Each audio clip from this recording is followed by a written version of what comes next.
कि जब हम वेद, पुराण, ज्ञान की बात करते हैं, ये सभी वैदिक काल के हैं। उन्हें आपने आज के वैज्ञानिक युग से जोड़ा। अब जो हमारे वेद, उपनिषद, पुराण इत्यादि जो ग्रंथ हैं, उन ग्रंथों में वैज्ञानिक विवेचनाएं सृष्टि के हर एक विषय की बहुत विस्तार पूर्वक दी गई हैं। जरूरत है उनको आज के रूप में व्याख्यायित करने की। हम अपने उपनिषदों में, वेदों में, पुराणों में जल को देवता मानते हैं, लेकिन विज्ञान इसे संसाधन के रूप में देखता है। एक धर्म विशेष है जिसका इस विश्व के बड़े भूभाग पर कब्जा है। तो उनके धर्म ग्रंथ में स्पष्ट लिखा है, प्रकृति की जितनी भी वस्तुएं हैं, जितने भी तत्व हैं, उस मनुष्य के उपभोग के लिए बनाए गए हैं। जब आप भारतीय दर्शन में जाएंगे तो हम जल में देव भाव रखते हैं, नदियों में देव भाव रखते हैं, पर्वतों में देव भाव रखते हैं, पशुओं में देव भाव रखते हैं। आपने ये समझाया यज्ञ करने से जल भी शुद्ध होता है। बिल्कुल, जल ही नहीं शुद्ध होता है, पंचतत्व जितने हैं सभी शुद्ध होते हैं।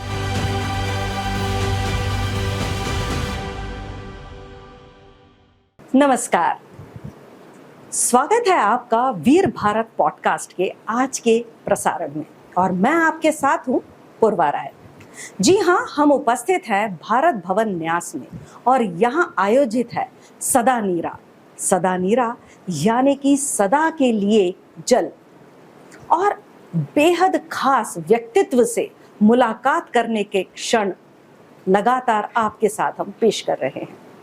काशी, जहां गंगा बहती है, जहां हजारों सालों से ज्ञान बहता है, और आज उसी काशी के एक विद्वान आए हैं, प्रोफेसर विनय कुमार पांडे जी। काशी हिंदू विश्वविद्यालय में ज्योतिष विभाग के प्रोफेसर और विभाग अध्यक्ष हैं आप। बीएचयू के वैदिक विज्ञान केंद्र के समन्वयक, जिन्होंने यज्ञ को सिर्फ पूजा नहीं, पर्यावरण विज्ञान साबित किया, जिनके बुलावे पर नासा, रूस और ब्रिटेन के वैज्ञानिक बीएचयू दौड़े चले आए। आज जब पूरी दुनिया जल संकट से जूझ रही है, तब ये सवाल जरूरी है, हमारे वेद और हमारे दर्शन ने जल के बारे में क्या कहा था? क्या उसी प्राचीन ज्ञान में आज की समस्या का हल है? सदा नीरा संवाद में आपका हार्दिक स्वागत, अभिनंदन, वंदन है सर आप। जी नमस्कार, धन्यवाद पूर्वा जी। सबसे पहले तो मन में यह आता है कि जब हम वेद, पुराण, ज्ञान की बात करते हैं, ये सभी वैदिक काल के हैं। उन्हें आपने आज के वैज्ञानिक युग से जोड़ा। ये जो अनूठा संगम है, ये प्रेरणा आपको कहाँ से मिली और किस प्रकार से आपने इसको यथार्थ में सिद्ध कर दिया? देखिए, बड़ा अच्छा प्रश्न है और बड़े अच्छे विचार हैं आपके। मैं जिस विश्वविद्यालय से आता हूँ, काशी हिंदू विश्वविद्यालय, उसके संस्थापक रहे महामना पंडित मदन मोहन मालवीय जी। हाँ जी। उनका व्यक्तित्व और उनका जीवन एक आदर्श है हर भारतवासियों के लिए। और जो हमारे काशी हिंदू विश्वविद्यालय के स्थापना का जो मूल उद्देश्य है, उन्होंने वहां पर लिखा है कि प्रतीचि प्राची कामेल सुंदर यह सर्व विद्या की राजधानी। अर्थात ये ऐसा विश्वविद्यालय है जहां पर केवल पढ़ाई, केवल व्यावसायिक शिक्षा नहीं दी जाती है, अपितु समग्र मानवता की शिक्षा दी जाती है। और प्रतीचि प्राची का मेल सुंदर, क्योंकि जो प्रतीचि है अर्थात जो हमारे वेद, उपनिषद, पुराण इत्यादि जो ग्रंथ हैं, उन ग्रंथों में वैज्ञानिक विवेचनाएं सृष्टि के हर एक विषय की बहुत विस्तार पूर्वक दी गई हैं, बड़े अच्छे से दी गई हैं। जरूरत है उनको आज के रूप में व्याख्यायित करने की। प्राचीन समय में कथाओं के माध्यम से, उदाहरणों के माध्यम से, छोटे छोटे कहानियों के माध्यम से हम समाज में उसे प्रस्तुत करते रहे हैं, क्योंकि राष्ट्र उतना विकसित, उतना समृद्ध नहीं रहा है जो वैज्ञानिक हर एक अवयवों को, हर एक चीजों को समझ सके। तो उसको समझने के लिए जब मेरी प्रवृत्ति, वैसे मैं ज्योतिष का छात्र रहा, ज्योतिष पढ़ने का आरंभ किया, फिर उसके बाद वेदों को भी पढ़ने का अवसर मिला। ज्योतिष के जितने भी अंग हैं, चाहे वो मौसम विज्ञान हो, पर्यावरण विज्ञान हो, उसके साथ वास्तु हो, और वेद पुराणों को भी कुछ पढ़ने का अवसर मिला। तो उसके क्रम में जब हमने देखा कि आधुनिक विज्ञान जिन चीजों पर अपना अधिकार सिद्ध करता है, जिन चीजों पर बात करता है, जिन तथ्यों पर बात करता है, वो तथ्य तो कहानी के रूप में हमारे शास्त्रों में पढ़े हुए हैं। उनका श्रेय हम दूसरे दूसरे को दे रहे हैं। गणित के क्षेत्र में चले जाइए, अंतरिक्ष के क्षेत्र में चले जाइए, भूगोल के क्षेत्र में चले जाइए। न्यूटन को भूमि की आकर्षण शक्ति का सिद्धांत दिया जाता है जी। आकर्षण शक्ति समहित आयात खस्तम गुरुम स्वाभिमुखम। भास्कराचार्य ने अपने भास्कर सिद्धांत शिरोमणि ग्रंथ में लिखा है जी। पृथ्वी के अपने अक्ष पे भ्रमण करने का सिद्धांत दूसरे के पास है, पाश्चात्य विद्वानों के पास है। लेकिन आर्यभट्ट जो है आपके, देखिए आज से 2000 वर्ष पहले उन्होंने कहा कि अनुलोम गतिर्नौस्था, यह पृथ्वी अपने धुरी पे घूमती है। दशमलव का जो सूक्ष्मतम मान है, जो परिधि और व्यास का सूक्ष्मतम संबंध है, जो यज्ञों की व्युत्पत्ति है, जो जल तत्व है, एक जल तत्व पे चर्चा चल रही है। जल तत्व की मैं बात करूं, हमारे यहाँ बताया है कि जलस्य त्रयो गुणाः, हमारे उपनिषदों में, हमारे ब्राह्मण ग्रंथों में आया है। H2O होता है जब जल बनता है, जब ऑक्सीजन के 2 कंपोनेंट होते हैं और हाइड्रोजन का होता है H, तो ये दोनों मिल ऑक्सीजन का होता है। H2O तो वो ऑक्सीजन और हाइड्रोजन के दोनों तत्व मिल करके मिलते हैं। लेकिन हमारे पुराणों में, हमारे ग्रंथों में जल के 3 तत्व बताए गए हैं। अभी तीसरा तत्व कौन है, वैज्ञानिकों को अभी बैठ के खोजने की जरूरत है। ऐसा नहीं कि 3 मात्रा जो है वो हाइड्रोजन, 2 मात्रा हाइड्रोजन की और 1 मात्रा ऑक्सीजन की मिल गई तो वो जल बन गया। नहीं, एक तीसरा तत्व भी उसमें विद्यमान है। अच्छा। जो सदा रूप में। अभी इस पे वैज्ञानिक जगत को कार्य करने की जरूरत है। इदम इत्थम, किसी भी बात को हम ऐसा नहीं कह सकते कि जैसा हम अभी शोध करके आए हुए हैं वैसा ही है। जैसे सृष्टि की प्रक्रिया की बात कर लीजिए, बिग बैंग की थ्योरी आई, लाल विचनल का सिद्धांत आया, बहुत सारे सिद्धांत आए, लेकिन किसी ने भी सृष्टि ऐसे ही उत्पन्न हुई ये नहीं बताया। और जितने भी वैज्ञानिक सिद्धांत बताए जाते हैं वो हमारे पुराणों में, हमारे ज्योतिष के ग्रंथों में, हमारे दर्शन के ग्रंथों में वर्णित हैं। तो हम उसको समझना नहीं चाहते हैं। हमने उसको कथा कहानियों के माध्यम से केवल धर्म और पूजा पाठ से जोड़ करके रखा और समाज को गुमराह किया एक तरह से। जो हमारे विदेशी आक्रांताओं ने, हमारे, क्योंकि हमारे यहाँ दूसरों का शासक रहा है, उन लोगों ने यही सिखाया हमें कि जो आप पढ़ते हैं वो बेकार की चीज है, वो गणेरियों का और वो गंवारों का गीत है। जो आप खाते हैं वो खाने का तरीका ठीक नहीं है, जैसे आप रहते हैं वो रहने का तरीका ठीक नहीं है, जैसा आप सोचते हैं सोचने का तरीका ठीक नहीं है, इन सबको बदलो। हमारे अंदर वो एक हीन मानसिकता, हमारी संस्कृति, हमारी सभ्यता, हमारी ज्ञान परंपरा और हमारा जो वैज्ञानिक तथ्य है उन्हीं का हमारे अंदर आभास कराया, गलत होने का आभास कराया, हमें नीचा दिखाया, हमारी संस्कृति से दूर करने का उन्होंने कुचक्र रखा। क्योंकि अपनी संस्कृति उनको अपनी लथोपनी थी उधर। और जब हम अपनी संस्कृति के महत्व को अगर समझते तो दूसरी की संस्कृति नहीं अपनाते, जिसका परिणाम हम और आप भुगत भी रहे हैं। बिल्कुल भुगत। तो इसलिए ये जो कोई भी व्यक्ति अगर ठीक से वेदांगों को पढ़ना शुरू करेगा तो उसका आकर्षण इस तरह के वैज्ञानिक तथ्यों पे आ ही जाएगा। और हमने कुछ ऐसा कार्य नहीं किया है जो हमारे वेदों में, हमारे ज्योतिष शास्त्र में, हमारे अन्य जो वेदांग है उन शास्त्रों में जो वैज्ञानिक तथ्य निहित हैं उनको आज की भाषा में समाज के सामने प्रस्तुत करने का एक प्रयास मात्र है और कुछ नहीं। जी जी। वेद में हम अपने उपनिषदों में, वेदों में, पुराणों में जल को देवता मानते हैं, हम उनकी पूजा करते हैं, इंद्रदेव मानते हैं, लेकिन विज्ञान इसे संसाधन के रूप में देखता है। अब ये जो 2 इतर तत्व हैं और आज की नई पीढ़ी को हम कैसे ये समझाएंगे कि नहीं वो हमारे देवता हैं जिनकी पूजा करने से वो हमसे रुष्ट भी हो जाते हैं और हम पर अपनी कृपा दृष्टि भी बरसाते हैं। और जब कृपा दृष्टि होती है तभी ये पृथ्वी अंकुरित होती है, न कि ये संसाधन है जिसका हम दोहन करें और उसको हम लगातार खत्म करते जा रहे हैं। तो अगली आने वाली पीढ़ी को आपने इसको कैसे कनेक्ट किया? बहुत अच्छा, देखिए बहुत ही अच्छा प्रश्न है, बहुत ही अच्छे विचार हैं आपके। ये 2 सोच, एक 2 निरंतर जो परस्पर विरोधी जो 2 सोच हैं और 2 धर्म ग्रंथों की, 2 दर्शन शास्त्रों की विचारधाराएं हैं। जब आप पाश्चात्य, खास करके मैं नाम लेना नहीं चाहूंगा, एक संप्रदाय विशेष है, एक धर्म विशेष है जिसका इस विश्व के बड़े भूभाग पर कब्जा है आपका।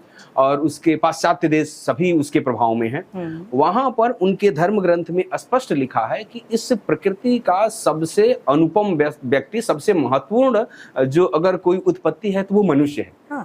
और दूसरा, प्रकृति की जितनी भी वस्तुएं हैं, जितने भी तत्व हैं, उस मनुष्य के उपभोग के लिए बनाए गए हैं। ये उनके दर्शन सिद्धांत का आधार है। यानी कि चाहे वो जल है, पृथ्वी है, आकाश है, वायु है, वृक्ष हैं, पर्वत हैं, नदियां हैं, वो सब मनुष्य के उपभोग के लिए बनाई गई हैं। उनके धर्म ग्रंथों का ये दार्शनिक तत्व है। जब आप भारतीय दर्शन में जाएंगे तो कहा कि नहीं, आपसे ज्यादा महत्व वो एक कीट पतंग, एक कीड़े भी चलते हैं, उनका भी आपके ज्यादा महत्व। उस कीट पतंग में भी देव भाव रखते हैं, वृक्षों में देव भाव रखते हैं, हम जल में देव भाव रखते हैं, नदियों में देव भाव रखते हैं, पर्वतों में देव भाव रखते हैं, पशुओं में देव भाव रखते हैं। हर एक पशु में किसी न किसी देवी का वास है। इसका तात्पर्य उसके संवर्धन और उसके संपोषण से है। सही।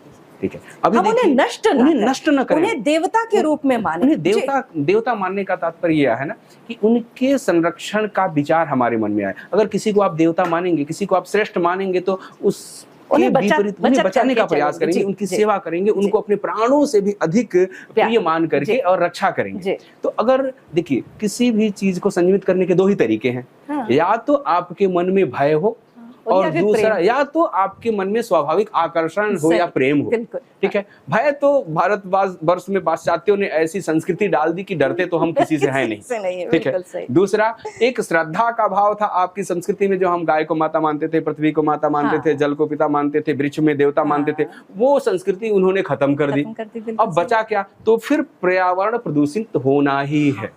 बिल्कुल, तो इसलिए देव भाव रखना है, ताकि हमारे अंदर श्रद्धा है, क्योंकि हम माता मानेंगे तो कुदृष्टि हमारी नहीं जाएंगे। अगर बहन मानेंगे, अगर वृक्ष को देवता मानेंगे, तो अब कुदृष्टि नहीं जाएगी। एक दिन अगर किसी माँ बहन ने अगर बट सावित्री के दिन किसी पीपल में जाकर के, बट के वृक्ष में जाकर के धागा लपेट दिया, तो उसको अगर कोई काटने जाएगा, उसके घर का कोई पुरुष तो उसे रोकेगी कि नहीं, उसकी पूजा करते उसे काटने मत जाओ।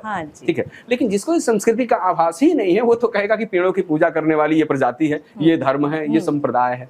तो इस तरह की बातों से बिल्कुल ही हमारे युवा पीढ़ी को बताने की जरूरत है कि उसमें वैज्ञानिक चीजों को, वैज्ञानिक तथ्यों को कथाओं के रूप में प्रस्तुत किया गया है, और उसकी वैज्ञानिक विवेचना करना आपका कर्तव्य है। आप पढ़ रहे हो, इसका मतलब ये नहीं कि आप अपने वेद विज्ञान के जो विषय हैं उनको खंडित करिए, उनको समझने का प्रयास करिए। हम पीपल की पूजा इसलिए करते हैं कि पीपल सबसे ज्यादा ऑक्सीजन उत्सर्जित करता है।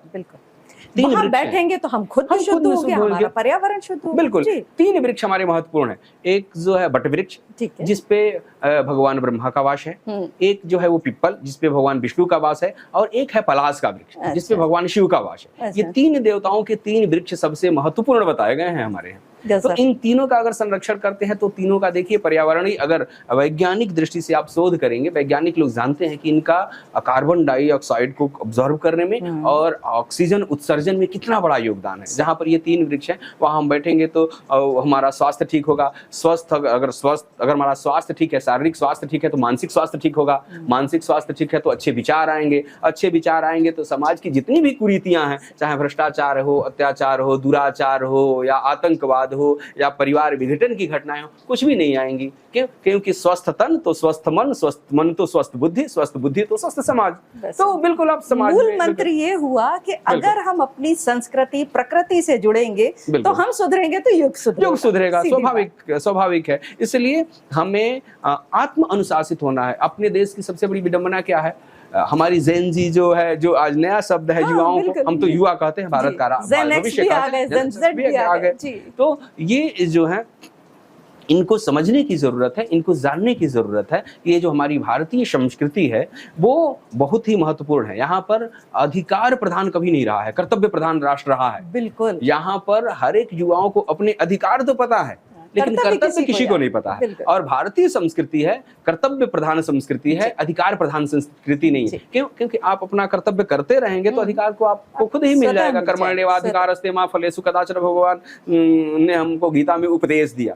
तो आपको सबसे बड़ी दिक्कत आज की युवा पीढ़ी की यही है कि हमको अपने जो कर्तव्य है, मूल कर्तव्य, माता के प्रति क्या कर्तव्य है, पिता के प्रति क्या कर्तव्य है, पिता पर क्या अधिकार है कि हमें डांटता है तो हमें कोर्ट में लेके जाना है, ये उसको पता है। लेकिन पिता के प्रति क्या मेरा उत्तरदायित्व है, इसका बोध नहीं है उसको। ठीक है, तो इसी का बोध कराना काम है हमारे वेदांगों का, पुराणों का। हम पुराणों की शिक्षा इसलिए देने की बात कर रहे हैं। आप विदेशी आक्रांताओं को देख लीजिए, किसी की भी, लगभग 1 या 2 को छोड़ दीजिए, किसी की भी सत्ता स्वाभाविक रूप में हस्तांतरित नहीं हुई है। किसी ने अपने पिता को बंदी बना दिया, किसी ने अपने चाचा की हत्या कर दी, किसी ने अपने भाईजान की हत्या कर दी, किसी ने अपने मामा की हत्या कर दी, और सत्ता जो है किसी ने किसी की हत्या करके, धोखा देकर के स्थानांतरित हुआ। यहाँ तो भगवान राम जो है वो भरत के लिए राज्य छोड़ देते हैं, भरत उनके खड़ाऊर रख करके पूरी वो सृष्टि चलाते हैं, पूरा राज्य चलाते हैं। यहाँ अनेकों ऐसे उदाहरण हैं जहाँ पर भाई के लिए सब कुछ सर्वस्व उन्होंने समर्पित कर दिया, पिता के एक कहने पर राम वनवास चले जाते हैं। जी। तो यहाँ पर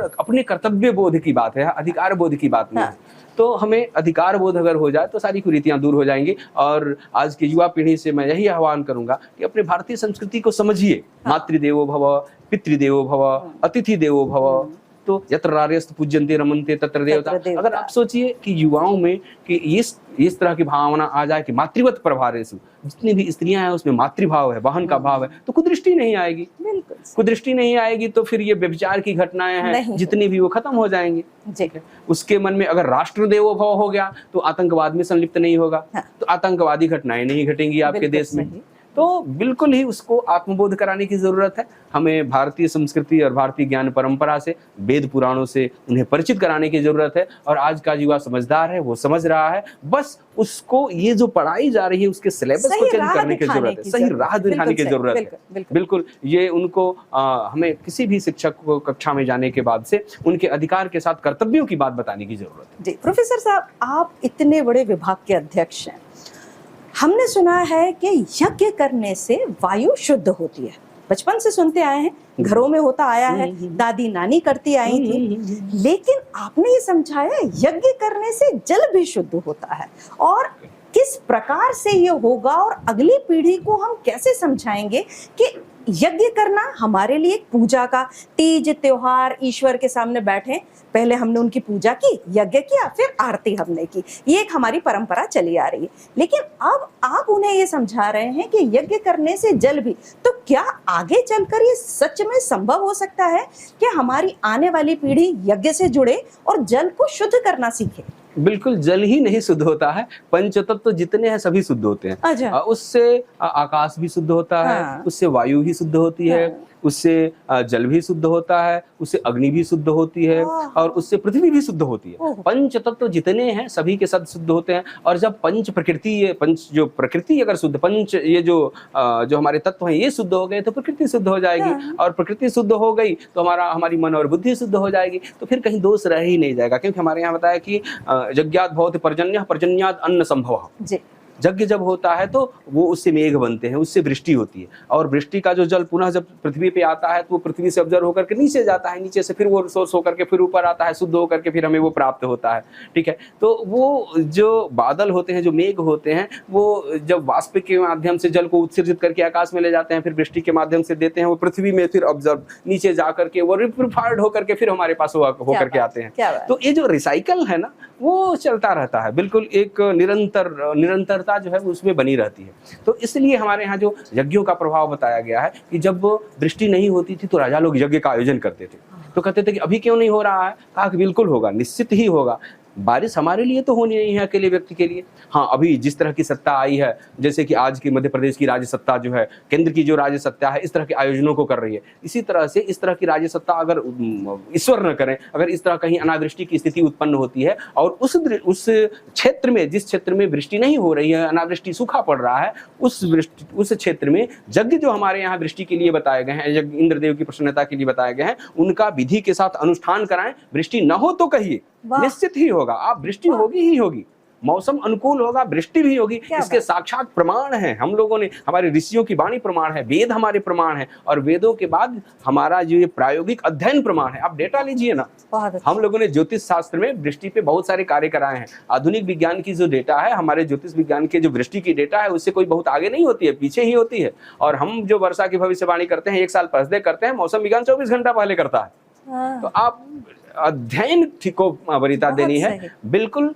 जो ज्योतिष के नाम पे, वेद के नाम पे, कर्मकांड के नाम पे सिर्फ जो बाह्याडंबर की जो बातें की जा रही हैं, सिर्फ लाल लाल बहुत बड़े बड़े कटा टोप पहन करके बैठ जाने से कोई ज्योतिषी या कोई ज्ञानी नहीं हो जाता। उस विषयों का उन्हें ज्ञान होना चाहिए। तो ठीक से उन विषयों को समझ करके और प्रायोगिक रूप में लाने की जरूरत है। इससे आधुनिक समाज और प्राचीन समाज दोनों समझेगा। और सबसे बड़ी बात है कि युवाओं में आत्मगौरव की अनुभूति होगी कि हम कितने समृद्ध थे। ऐसा नहीं है कि हमें कुछ पता ही नहीं था, हमारा सिविलाइजेशन ही नहीं था, हमें प्रकृति के बारे में कुछ पता ही नहीं था, सृष्टि उत्पत्ति के बारे में पता नहीं था, हमारे जितने भी आविष्कार हुए हैं सब पाश्चात्य से आए, आपको पता ही नहीं है। आपके ऋषियों ने सब कुछ बनाया, आपके ऋषियों ने विमान बनाया, आपके ऋषियों ने लोहे से सोना बनाने का विज्ञान बताया, आपके ऋषियों ने मन के अंदर आंख बंद करके, और यहाँ चंद्रयान भेजने की जरूरत नहीं, खुद आंख बंद करके चंद्रमा पे पहुंच जाते थे। चंद्रमा का जो वर्णन ऋषियों ने सही। किया वो आज के ग्रंथ में वही मिलता है जो आज के वैज्ञानिक वहां गजब। जाके सिद्ध करते हैं। जी। तो आप उस तरफ जाइए ना, हर बात का मूल मंत्र निकल के आ रहा है कि हम अपनी जड़ों से जुड़े, जड़ों से जुड़े, जड़ों बिल्कुल। से जुड़ेंगे तो वहीं पर सारा खजाना है। निश्चित जी। निश्चित बिल्कुल। जब आपने बीएचयू में नासा के वैज्ञानिक बुला लिए तो उन्होंने क्या वो जो उनकी खुद की विवेचना थी कि वैदिक जल ज्ञान के ऊपर उन्होंने क्या आपसे कह कर गए, ये जानना चाहेंगे। देखिए, और जो जानने वाले देखने वाले हैं वो भी देखिए, आपसे सुनना नासा के चाहेंगे। वैज्ञानिक आए, कई बार आए, और उन्होंने भी यज्ञ के बारे में और जो हमारे यहाँ देवी देवताओं का जो स्वरूप है, देवी पूजन की जो परंपरा है, सूर्य षष्ठी का व्रत है, सूर्य की आराधना का जो पर है, अर्धनारीश्वर का जो स्वरूप है, चाहे यज्ञों की जो मीमांसा, यज्ञों की जो व्याख्या है, यज्ञों का जो प्रभाव है, उस पर उन्होंने बिल्कुल प्रामाणिक और अपने बिल्कुल डाटा के अनुसार, अपने एक विवरण के अनुसार सब कुछ प्रस्तुत किया। अच्छा। तब जाकर के लोगों को सर्वग्राह्यता आई, क्योंकि अपने यहाँ की एक दिक्कत और ही है कि हम दूसरा लोग बोलेगा तो जल्दी दूसरा सुन बोलेगा तो लेंगे। जल्दी सुनेंगे। अगर कोई अमेरिका से कोई स्टेटमेंट हाँ, आएगा हाँ, तो हाँ, बात बड़ी वो जल्दी जल्दी, आएगी, बहुत जल्दी ठीक है। समझ में हमारा ऋषि अगर बैठ करके कहता है कि प्राकृतिक अपचार मत करिए, जी। आप प्रकृति में असंतुलन उत्पन्न मत करिए, आप पाप मत करिए। पाप का तात्पर्य होता है कि प्रकृति है अपचारः पापम। हाँ। हमारे यहाँ जो है प्रकृति के साथ उन्होंने जैसे कि प्रकृति का अत्यधिक दोहन करना, सभी पेड़ों को काट दिया, नदियों में सीवेज जा रहा सही। है, आप इतना डीजे बजा करके पूरी दुनिया में हंगामा किए हुए हैं, सही। आकाश तत्व अग्नि में अपद्रव्य डाल करके टायर और हाँ। ट्यूब इस तरह के केमिकल्स जला रहे हैं। बिल्कुल। तो इस तरह से जो असंतुलन उत्पन्न हो रहा है वो यही जो है महामारी का रूप लेती है। हाँ। इसीलिए हमारे यहाँ हुआ कि उपसर्गः पाप संचयात् भवति, पाप जब बहुत अधिक बढ़ जाता है तब जाकर के कोविड सदृश महामारियां उत्पन्न होती हैं। और पाप क्या है, तो प्रकृति के साथ अत्याचार ही पाप है। जी, पाप की दोहन जो जो परिभाषा किया दी जा है, रहा प्रकृति का दोहन पाप जी। है। अर्थात जितनी आपकी जरूरत है, जैसे कि जितनी मात्रा में हमारे यहाँ वृक्षों में पहले भी घर बनते थे, यज्ञ में लकड़ियां लगती हैं, हाँ। पेड़ों की टहनियां काट के लगती हैं, हाँ। तो लेकिन उसके लिए कहा गया कि एक पेड़ अगर काटना है उसके लिए 8 पेड़ लगाने का विधान है। हाँ। पहले आप पेड़ लगाएंगे, उनका पूजन करेंगे, संरक्षण करेंगे, जब वो पेड़ बढ़ जाएगा तब वो पुराना वाला पेड़ काट करके लगाएंगे। ऐसा। आपने एक की जगह 8 तैयार कर दिया, बिल्कुल सही। ठीक है। तो कहीं भी प्रकृति में असंतुलन उत्पन्न नहीं हुआ। हाँ, हाँ। तो वैसे ही जो आप जल ले रहे हैं जहां से, तो फिर हम जो जल के रूप में जा रहा है उसको हम लोग ठीक करके भेजने की व्यवस्था थी। तो इसलिए हमारे यहाँ जो कहा है कि जल में स्टीमन न करें, थूके नहीं, मलमूत्र का त्याग न करें, उसको महापाप बताया गया। कहा कि इसमें जो पाप करता है वो कितना भी यज्ञ करता रहे उसको पाप नरक में ही जाना पड़ता है। ऐसा ऋषियों ने कहा, हमारे वेदों में कहा। तो इसका आभास हो जाए तो अगर नदियों में थूकना और मलमूत्र इत्यादि छोड़ दिए तो सीवर लाइन जाएंगे ही नहीं। सब लोग सोचेंगे कि हम जो कर रहे हैं वो सीवर में जा रहा है, तो हंगामा करेंगे। अगर गवर्नमेंट नहीं सुन रही है तो उसको सुनाएंगे। बिल्कुल बिल्कुल उनके साथ जितना अपने अधिकारों के लिए, जितना गैस सिलेंडर के लिए लड़ाई कर रहे हैं उससे ज्यादा लड़ाई इसके लिए करते हैं कि ये जो सीवर लाइन है वो नदियों में नहीं जाना चाहिए। अगला जो मेरा जो प्रश्न मन में आ रहा है कि आप इतनी बड़ी यूनिवर्सिटी के विभागाध्यक्ष हैं, आप गंगा किनारे रहते हैं, गंगा की आज की स्थिति देखकर आपके मन में क्या आता है? देखिए, एक तो मैं अभी कह दूं कि विभागाध्यक्ष मैं रह चुका हूं, अभी विभागाध्यक्ष दूसरे के पास है, तो ये बात भी स्पष्ट रहनी चाहिए। इसके 3 साल पहले मैं विभागाध्यक्ष था। हमारे यहाँ साइकिल होती है। गंगा जो है इस पृथ्वी पर एक देवी और स्वर्ग का सबसे बड़ा उपहार है, प्रकृति का सबसे बड़ा उपहार है।